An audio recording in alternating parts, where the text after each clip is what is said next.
लक्ष्मण मूर्छा और राम का विलाप, इसका हम अर्थ बताने जा रहे हैं।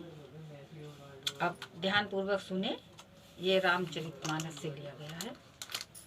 इसके रचयिता तुलसीदास जी हैं, आपको मालूम ही होगा। तो इसका हम अर्थ बता रहे हैं, ध्यान पूर्वक सुने और समझे, क्योंकि इसमें इन्होंने जो है अवधी भाषा का प्रयोग किया है। तुलसीदास जी अवधी भाषा के बहुत ही प्यारा, बहुत ही रोचक अवधी भाषा के शब्दों का प्रयोग इसमें किया है। पढ़ने में बहुत मधुरता है, तो ध्यान पूर्वक सुने। और ये उस समय का वर्णन है इसमें जब लक्ष्मण जी के शक्ति लग जाती है मेघनाथ के द्वारा। तो उस समय जो है लक्ष्मण मूर्छित हो जाते हैं और रामादल में जो है वो शोक का वातावरण हो जाता है।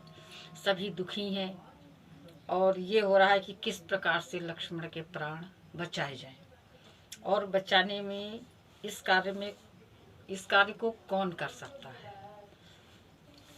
तो अब यहाँ पर उसी का वर्णन है, तो सुनिए और समझिए। तव प्रताप उर राखि प्रभु, जइहो नाथ तुरंत, अस कही आयस पाए पद, बंद चलो हनुमंत।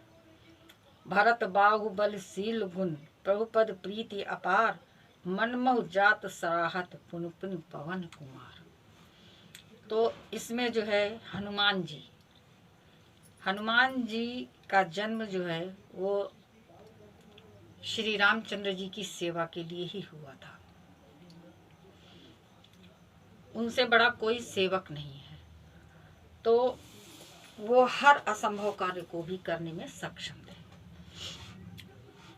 तो इसमें हनुमान जी के लिए कहा गया है कि तब प्रताप उर राखि प्रभु, जइहो नाथ तुरंत, अस कही आयुष पाए पर बंद चलो हनुमंत। जब जामवंत जी उनको उनके बल का ध्यान कराते हैं, और पहले तो हनुमंत जी को शाप है ना कि ये अपना बल भूल जाएंगे, इनको ऋषि मुनियों का शाप था। तो ये जब इनको बल की याद दिलाई जाती है तब इन्हें अपना बल याद आता है।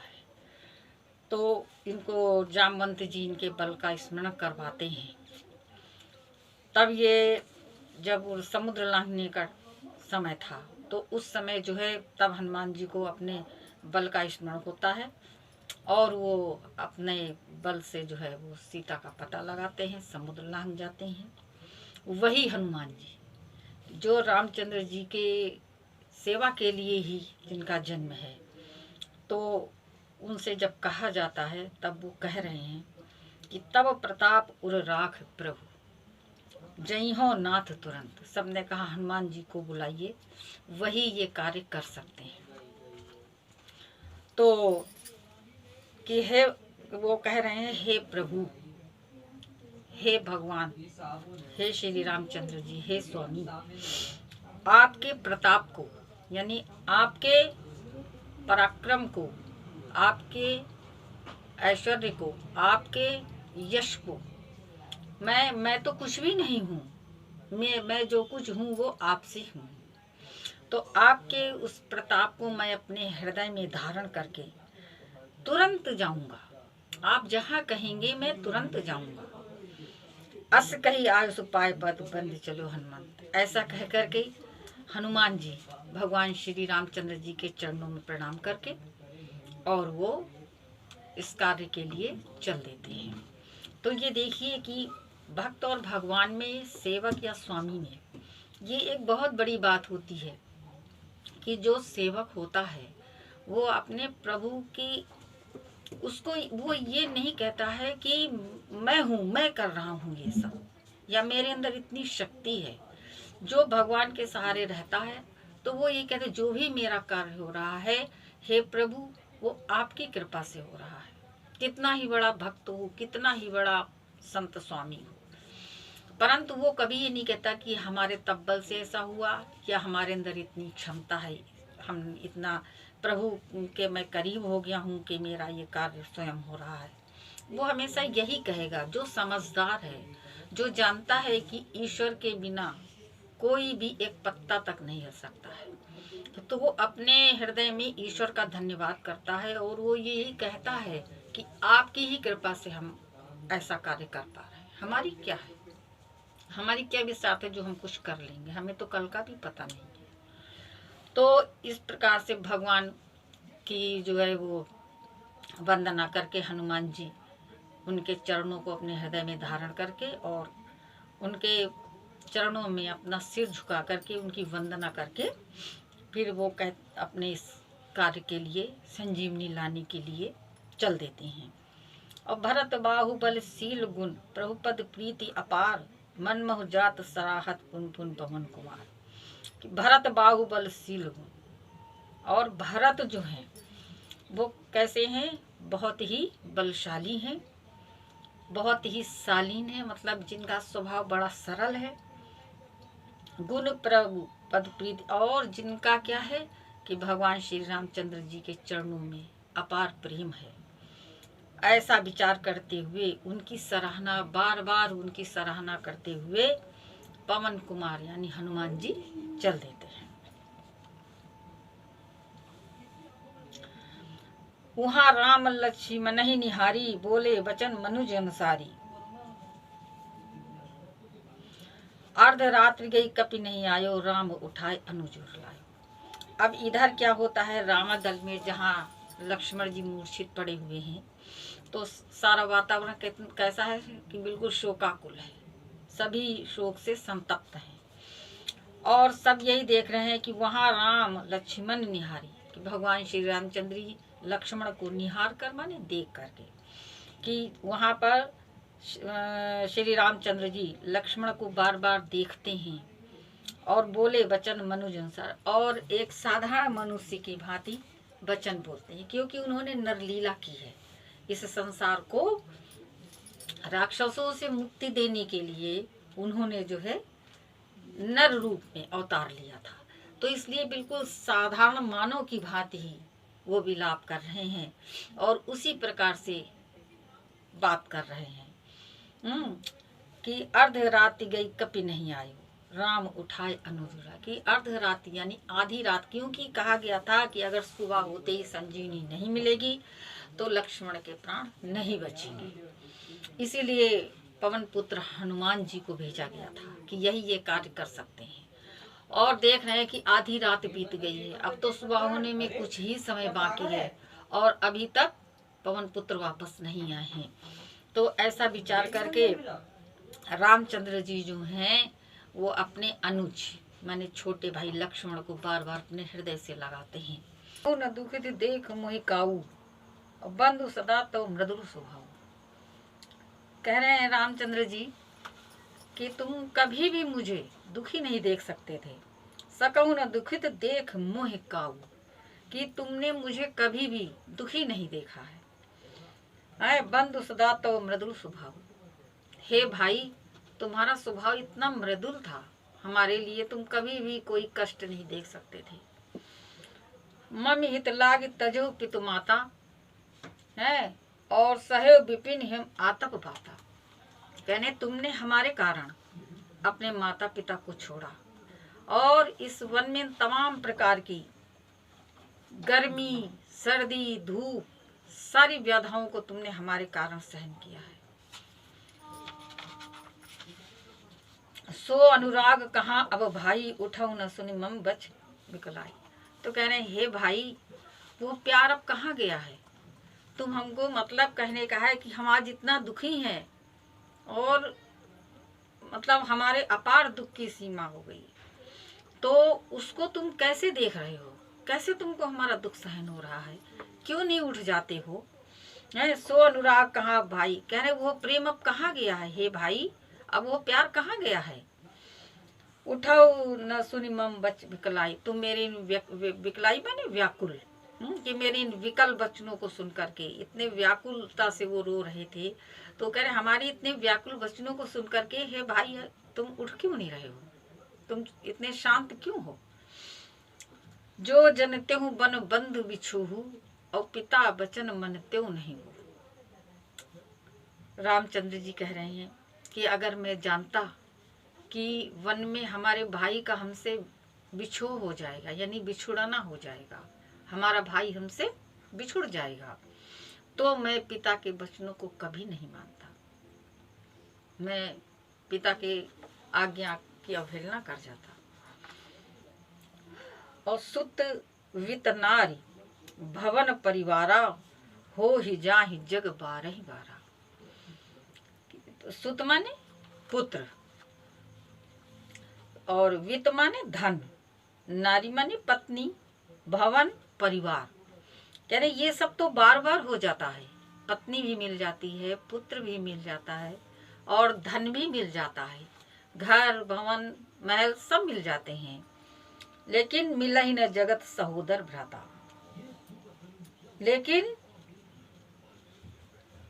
हो ही जा ही जग बारह ही बारह।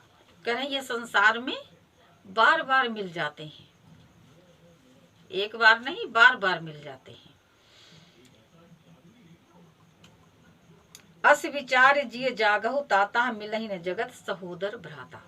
तो कह ये सब चीजें जो है ये तो सब मिल जाती हैं, लेकिन ऐसा विचार करके, जिये माने अपने हृदय में, जागहु ताता, हे भाई जाग जाओ, ऐसा विचार करके अपने मन में और जाग जाओ। मिलहि न जगत, क्योंकि संसार में सहोदर जो उदर में एक साथ है, सहोदर यानी सगा भाई। क्या नहीं, संसार में सगा भाई बार बार नहीं मिलता है। जथा पंख बिनु खग अति दीना, और मन बिनु फन करिवर करहीना। असमम जीवन बंधु बिनु तोही, जो जड़ देव जियावै मोही। जथा पंख बिनु खग अति दीना, कि जिस प्रकार से किसी पक्षी के अगर पंख कट जाते हैं तो वो कैसा हो जाता है, असहाय, निर्बल हो जाता है। और मन बिनु फन करिबर करहीना, और कह रहे हैं कि जो सर्प है उसकी अगर मणि निकाल ली जाती है तो वो उसका जीवन व्यर्थ हो जाता है। मणि बिना सर्प जो है वो जीवित नहीं रह पाता है। और करिवर करहीना, और हाथी, अगर हाथी की सूंड कट जाए तो उसका जीवन व्यर्थ हो जाएगा। तो इस प्रकार से कह रहे हैं कि जैसे ये लोग व्याकुल हो जाते हैं इन चीजों के बिना, उनका जीवन व्यर्थ हो जाता है, वो कुछ भी नहीं कर सकते हैं, अपनी सुरक्षा किसी प्रकार से नहीं कर सकते हैं। तो ऐसे ही मैं भी तुम्हारे बिना हो गया हूँ, मैं भी तड़फ रहा हूँ, मेरा भी जीवन व्यर्थ लग रहा है। असमम जीवन बंधु बिनु तोही, जो जड़ दैव जियावै मोही। तो कह रहे हैं इसी प्रकार से मेरा जीवन, हे बंधु माने भाई, बिनु तोही, तोही माने तुम्हारे। तो कह रहे हे भाई, मेरा जीवन भी तुम्हारे बिना इसी प्रकार का हो गया है। अगर हमको विधाता जीवित रखता है तो मैं ऐसे ही तड़फ तड़फ करके जीवित रहूंगा। जइयो अवध कमन मुहलाई, और नार हेतु प्रिय भाई गंवाई। और दूसरा इनके मन में ये बड़ा पश्चाताप है कि माँ बाप ने एक बार भी नहीं कहा कि लक्ष्मण नहीं जाएगा, किसी ने एक बार रोका तक नहीं, सबने सहर्ष जो है हमारे साथ उसको भेजा है। तो हमारे साथ छाया की भांति रहने वाला लक्ष्मण, जइयो अवध कवन मुहलाई, तो जो मेरे साथ छाया की भांति रहा है, और उसको अगर कोई कष्ट होता है और उसके जीवन को भी अगर कुछ होता है, तो भगवान रामचंद्र ये कह रहे हैं कि अगर मेरे भाई को कुछ हो गया तो मैं अवध कौन सा मुंह लेकर के जाऊंगा, क्योंकि उन्होंने तो बड़े प्यार से मेरे विश्वास पर मेरे साथ लक्ष्मण को भेजा था, और मैं अगर बिना लक्ष्मण के अवध जाऊंगा तो मैं अपना मुंह किस प्रकार दिखलाऊंगा, मैं माता पिता को क्या जवाब दूंगा, और संसार क्या कहेगा कि पत्नी के कारण अपने भाई को खो दिया, कि इतने स्वार्थी हो गए कि पत्नी के कारण अपने भाई को खो दिया। ये हमारे क्या होगा, हमारे जीवन में कलंक लगेगा। बरु अपजस सहत्यो जगमाही और नारिहान विशेष क्षति नाही। इससे तो ये अच्छा होता कि मैं सीता के लिए इतना, ये सीता की खोज में न तो मैं रावण से युद्ध करता और न हमारा भाई जाता। तो इससे तो ये अच्छा होता कि हम पत्नी को अपनी नहीं ला पाए। यही कलंक हमको लगता कि हम अपनी पत्नी को नहीं छुड़ा पाए, यही कलंक लगता। परंतु हमारा भाई तो जीवित रहता। तो कह रहे हैं कि हमको ये कलंक हमको सहन हो जाता, ये कलंक हमको मंजूर था, यानी ये कलंक हमको सहन था। परंतु भाई का बिच्छू हमको सहन नहीं है। ये अपयश लग जाता तो कोई बात नहीं थी। अब अपलोक शोक सुत तोरा और सहे निठुर कठोर उर्मोरा। कह रहे अब ये शोक जो है, अब अपलोक शोक सुत तोरा, कह रहे अब ये भाई का जो शोक है, इसको देख करके हमारा हृदय जो है बहुत ज्यादा दुखी है। सहे निठुर कठोर, कहने की तो अब ये सब बातें तो हो गई कि पत्नी का अगर नहीं छुड़ा पाते ये हमको दोष लग जाता, हमें कोई बात नहीं थी। लेकिन जो ये तुम्हारा शोक, जो तुम्हारे वियोग का शोक है, ये हम कैसे सहन कर पाएंगे। ये हमारा हृदय कितना निष्ठुर हो गया है, कितना कठोर हो गया है कि जो तुम्हारी इस वियोग को सहन कर रहा है। निज जननी के एक कुमारा और तात तास तुम प्राण आधारा। कह रहे हैं कि अपनी माता के तुम एक पुत्र हो, और पिता के तात तास तू, और उसके हे भाई और उसकी आंखों के तुम तारे हो, अपने माँ को जो है प्राणों से भी प्यारे हो। सौंपे से मोहि तुम ही गही पानी और सौबीत सुखद परम हित जानी। और उन्होंने तुम्हारे हाथ को हमारे हाथ में बड़े ही सहर्ष के साथ, बड़े ही हर्ष के साथ में उन्होंने हमारे हाथ में सौंप दिया था कि लक्ष्मण को साथ में ले जाओ, है।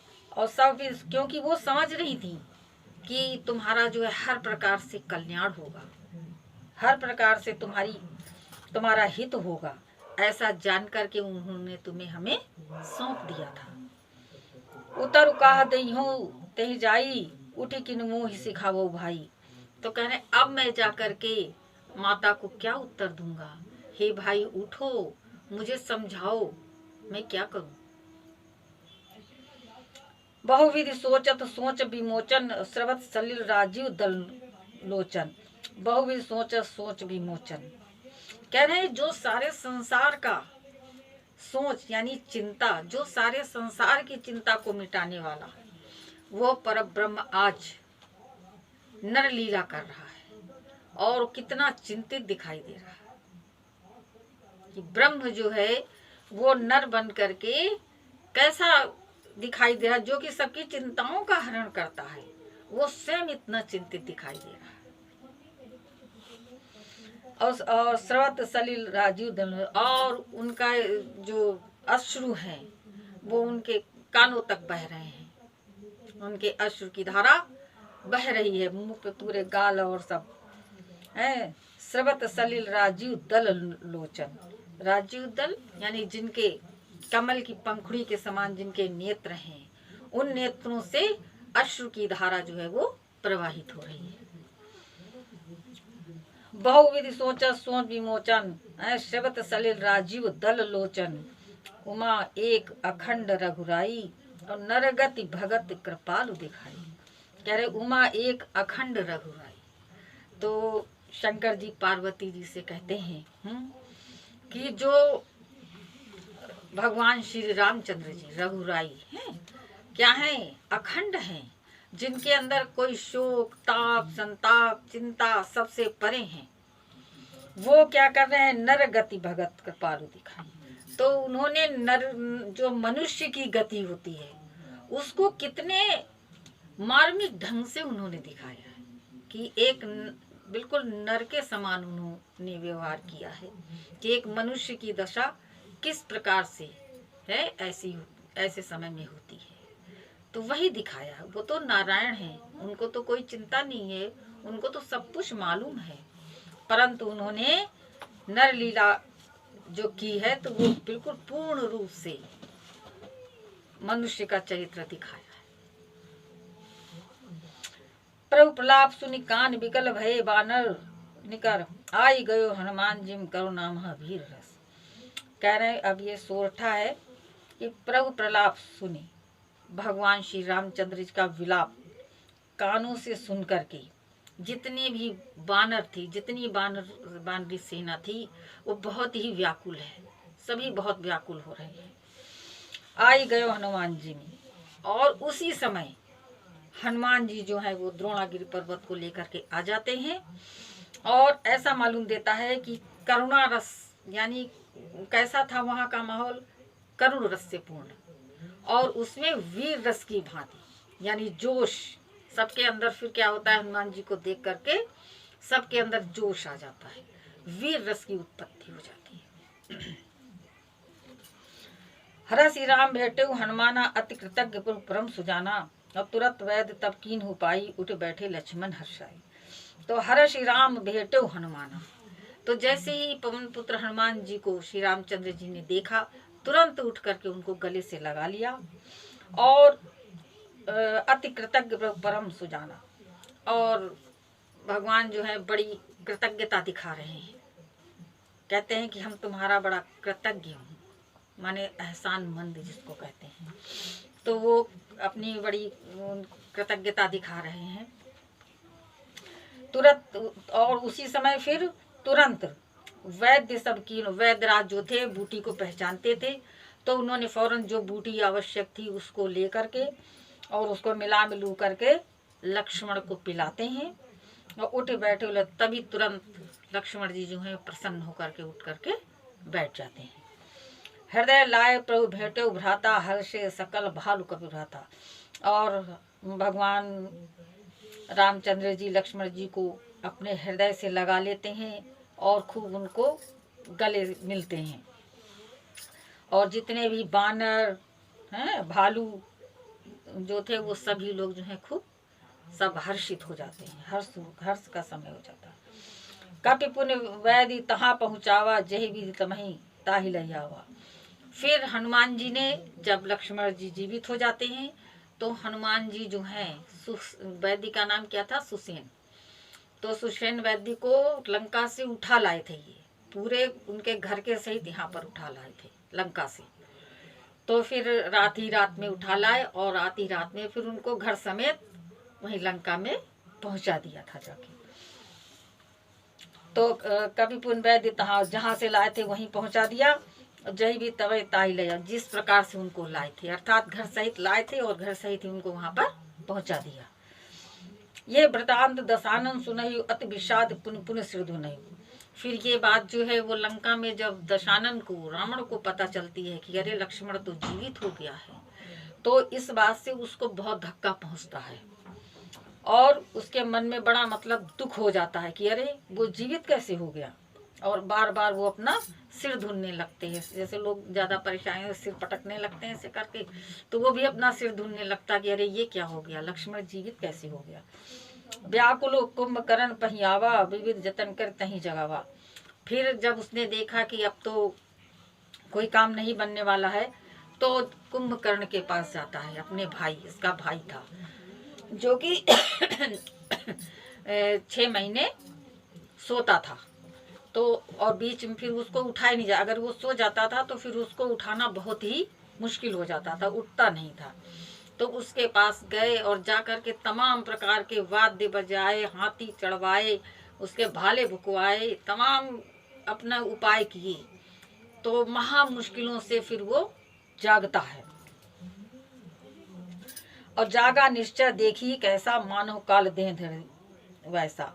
जब वो निश्चर जाग जाता है, कुंभकर्ण जब जाग जाता है, तो देखने में ऐसा लगता है जैसे कि काल ने, स्वयं यमराज काल ने जो है अपना शरीर धारण कर लिया हो। इतना भयानक, इतना भयंकर था। कुंभकर्ण बूझा कहो भाई, काहे तो मुख रहे सुखाही। फिर कुंभकर्ण जो है उससे पूछते हैं, बूझा माने पूछते हैं, कि तुम्हारा मुख क्यों उतरा हुआ, सूखा है तुम्हारा, तुम्हें कौन सी चिंता है, तुम्हारा मुंह बड़ा, जैसे कोई परेशान होता है तो आदमी कहता है अरे तुम्हें क्या परेशान, तुम्हारा मुंह बड़ा उतरा हुआ लग रहा है। तो ऐसे ही उससे भी कहा कि क्या कारण है भाई, तुम्हारा मुंह इतना उदास क्यों है। कथा कही सब ते अभिमानी, जय प्रकार सीता हरियाणी। तो फिर उस अहंकारी ने अपना सारा वृत्तांत बताया, जिस प्रकार से उसने सीता का हरण किया था। तात कपिन सब निश्चर मारे और महा जोधा संघारे। तो उसने कहा कि हे भाई, बंदरों ने तमाम निशाचरों को मार डाला है, और महाजोधा, और हमारे जितने भी बलवान योद्धा थे उनको सबको मार डाला है। दुर्मुख सुररिपु मनुज आहारी, और भट अतिकाय अकंपन भारी। दुर्मुख सिररूप मनुज आहारी। तो कह रहे हैं कि दुर्मुख और सुररिपु मनुज आहारी और भट अतिकाय अकंपन भारी, अपर महोदर आदिक वीरा, और परे समर मही सब रंधीरा। कहने दुर्मुख सुररिप और मनुज आहारी माने मतलब देवताओं के शत्रु, मनुज यानी मनुष्यों का आहार करने, मनुष्यों को खाने वाले, भट अतिकाय अकंपन भारी, और इतने मतलब बलवान, भट माने योद्धा, कि अतिकाय अकंपन भारी। तो कह रहे हैं कि सभी जो थे ना उनमें मतलब एक प्रकार का अकंपन भारी, भट अतिकाय अकंपन भारी। कह रहे जिन योद्धाओं का मतलब डर था, जिनसे जो है सारी पृथ्वी कांपने लगती थी, ऐसे योद्धाओं को मार डाला है। अपर महोदर आदिक वीरा, और दूसरे भी महान वीर जो थे, परे समर महिष, सभी जो है उस युद्ध में पृथ्वी पर पड़े, मतलब सबको मार दिया है। उस समर में सभी जो है मतलब पड़े हुए हैं, सबका संहार कर दिया है। सुनि दस्कंदर बचन तब कुंभकर्ण बिलखान, जगदम्बा हरि आन अब सठ चाहत कल्याण। तो जब उसने बताया कि हमारे जितने भी वीर थे, जितने भी योद्धा थे, दुर्मुख थे, और दूसरे भी जो है बहुत बड़े बड़े हमारे योद्धा थे, तो उनको जिनके आतंक से पृथ्वी कांप रही थी, ऐसे योद्धाओं को उस युद्ध में मार डाला गया है, सब पृथ्वी पर पड़े हुए हैं। फिर जब उसने ये सब सुना कुंभकर्ण ने, सुनि दशकंदर बचन तब कुंभकर्ण बिलखान। तो जब इस प्रकार के वचन दशानन के कुंभकर्ण सुने हैं, तो वो बहुत तेज मतलब बिलख करके बोला है, यानी जैसे आदमी कहते बहुत जो खिसिया करके बोलता है। तो कुंभकर्ण ने जो है बहुत ही मतलब एकदम कहते झड़क करके उसने कहा कि जगदम्बा हरे आन सठ है और चाहत अब कल्याण। तो कहते अरे मूर्ख, तूने जगदम्बा माता का हरण किया है, यानी दशकंधर से तो अच्छी, ये तो बहुत प्रकांड था, रावण से बड़ा तो कोई पंडित कोई ज्ञानी नहीं हुआ, लेकिन इस समय जो है उसकी इतनी बुद्धि भ्रष्ट हो गई।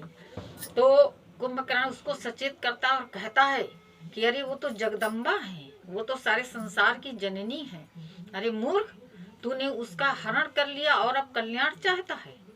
उसने सिखाया बहुत कुछ, इसको शिक्षा दी, परंतु इसके तो दुर्बुद्धि सवार थी, क्योंकि कहते हैं ना विनाश काले विपरीत बुद्धि।